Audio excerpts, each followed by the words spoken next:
Alright, I am going to show you how to make that really adorable and hilarious bird clay sculpture. We're going to use some hand building strategies, mostly pinch pot and a little bit of slab.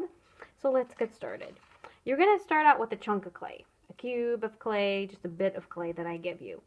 You're going to want to take about 3/4 of it, you're going to take about 1/4 of it off and save that for the wings and the feet. So you're left with about 3/4 of it is what I was getting at there.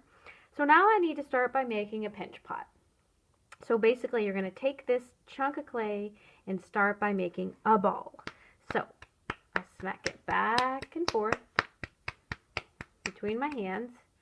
I squeeze it like this, or I roll it. I do not want you to roll it on the table because that'll kind of dry it out. So you're going to make that into a nice sort of it'll feel sort of firm and put together in your hands. When you're finished with it, it doesn't have to be perfect. I want you to hold it in your hand, do thumbs up, thumbs down, take your thumb and push it into the surface of the clay. You're going to go almost all the way through, and you'll feel kind of when you get to the end, and then pull it out. Now, for this project, it's important that you don't set it on the table to do that, because we're going to actually flip this over, and we want the top to be rounded and not flat. So I'm still holding it in my hand. I'm going to take and do the crabby where my fingers are straight, and I'm pinching with my whole fingers, all 4 fingers together, and my thumb. So I pinch and I turn, pinch and turn, pinch and turn. And now that the hole is bigger, I can put both hands on there. I'm still not putting it on the ground, or on the table, because I want it to be nice and round. Now, we're going to leave the walls of this pinch pot pretty thick so that it's nice and sort of supportive. So I'm going to take this now and flip it over. So this, if you can look at it at the side, is actually the body of my bird. It's going to be a nice little round, plump bird. I'm actually going to sort of push up the top of it a little bit so it becomes a little bit taller. And then I'm going to set it back down. Now, this is a good time to get a little bit of slip, not a lot, on your sponge. So I squeezed the slip, which is that mixture of clay and water. I squeezed it out of my sponge, and I'm going to rub it on the top of my clay. This is now a clay form. Form is an element of art that refers to three-dimensional, sometimes we call them three-dimensional shapes, but it's not anything that's not flat. And I am smoothing the texture. Texture is another element of art. I can use my fingers to do that. I can use one of these little clay scrapers if there's any major sort of lumps and bumps. Okay. So once I'm pretty happy with the texture, and it doesn't need to be perfect, I am now going to start adding the beak and eyes. So this is kind of like a cartoon bird, for sure. So I'm just going to take that, remember I had you pinch off about 1/4 of the chunk of clay. I'm going to take a bit of it, and we want kind of a cone form for the beak. That's way too big, so I'm going to take some of that off. And it's just going to be kind of, well, you can make your beak however you want it. I'm going to do it like this. And I'm going to be attaching it right about here. Now, when I want to attach 2 pieces of clay, I need to remember the score and slip strategy. So when I score, I take a clay tool, I decide where it's going to go. If I want it here, I want it right here on this clay form. I'm going to scratch the surface or score the surface. So you can see I've done that. And then I score the other side. This just kind of roughs up the texture so that the slip, which is also kind of like a glue, kind of helps it stick. Okay, I stick it on there, kind of wiggle it a little bit to make it attach, and there we go.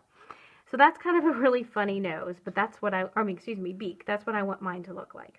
Now for the eyes, I'm going to take another little piece. I'm just going to kind of roll it and make a little sort of kind of like a ball, but I'm flattening it out a little bit. And again, I need to score and slip. So again, this is going to be almost like almost like googly eyes. They're really kind of cartoonish.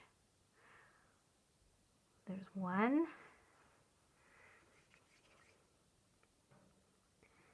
Here's 2, score, score, and slip. Sometimes students stick it on there without scoring and slipping, and they say, oh, look, it sticks. And it does for a moment, but it won't stay like that.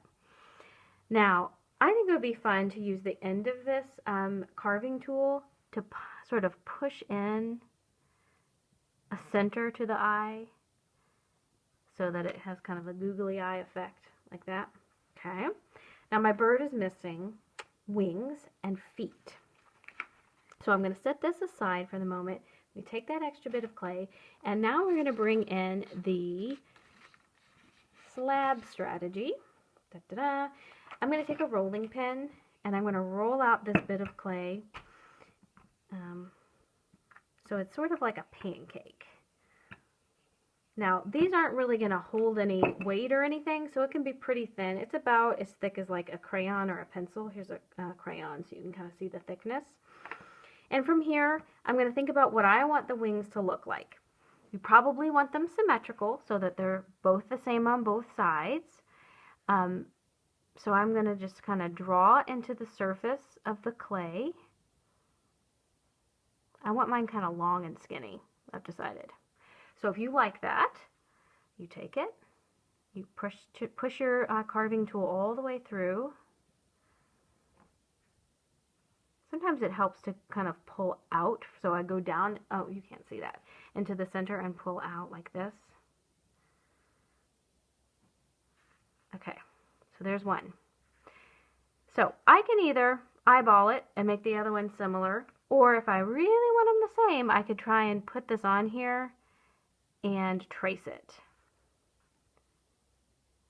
It doesn't really need to be that exact, but you could do that. All right, I'll cut my other one out. Dun, dun, dun.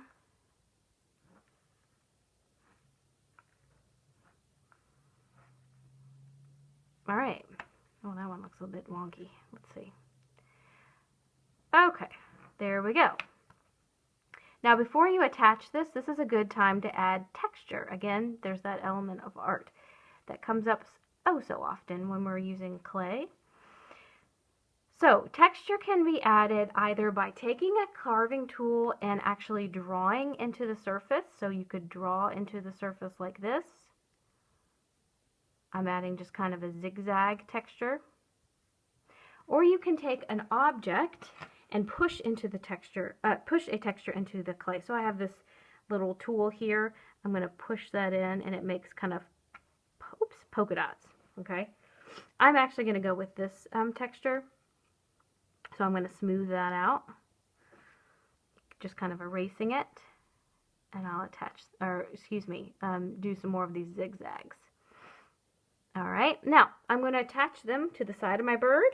Again, score and slip, score the side, score this side.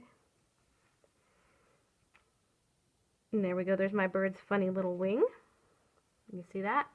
Now, the feet, and I'm going to skip this for the demonstration to get to the feet. The feet, you might remember, are going to be attached to the body of the bird with a piece of wire after it comes out of the kiln. So, same thing with the slab. I'm going to, or you can, this is so small you can almost even pinch it down, but I've got my little ball of clay. I'm going to roll it out and draw the shape of my bird foot. I have a little handout for you with some different shapes that you could think about. Kind of want to think like Big Bird style feet.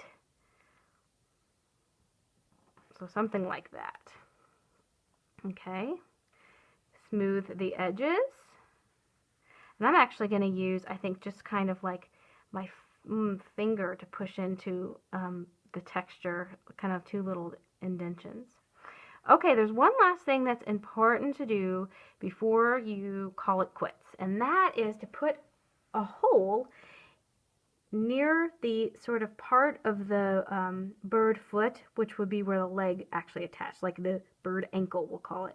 So I'm going to stick a tool in and kind of wiggle it around. Now, clay shrinks when it dries and when I fire it in the kiln, so you want to make it a little bit bigger than you think it's going to need to be, because it will shrink down.